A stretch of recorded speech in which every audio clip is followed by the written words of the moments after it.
Rowdyism என்பது வேறு, heroism என்பது வேறு. ஆனால் இங்கே ரவுடியிசம் தான் ஹீரோயிசமாக மீண்டும் மீண்டும் உயர்த்தி பிடிக்கப்படுகிறது. புரட்சி என்பது வேறு, வன்முறை என்பது வேறு என்று நான் ஒரு பாடல் ஒரு திரைப்படத்திற்காக எழுதி கொடுத்தேன். அந்த பாடலும் திரைப்படத்தில் வந்தது. புரட்சி என்பது கட்டாயம் ரத்தம் சிந்திதான் ஆக வேண்டும் என்று இல்லை.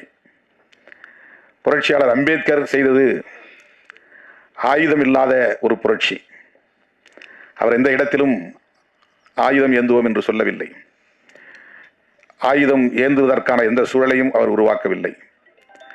ஆனால் இன்றைக்கு இந்திய அரசியலில் விவாதங்களின் மையப் பொருளாய் இருப்பது அம்பேத்கரின் சிந்தனைகள் தான்.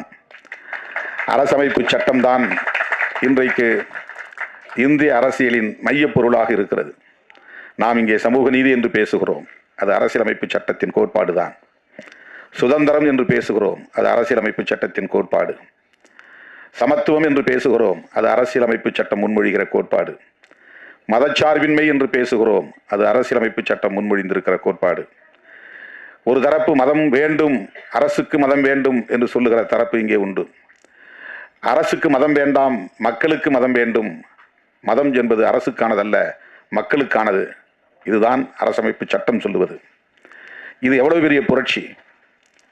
இன்றைக்கு எளிய மக்கள் கல்வி பெற முடிகிறது, அதிகாரம் பெற முடிகிறது,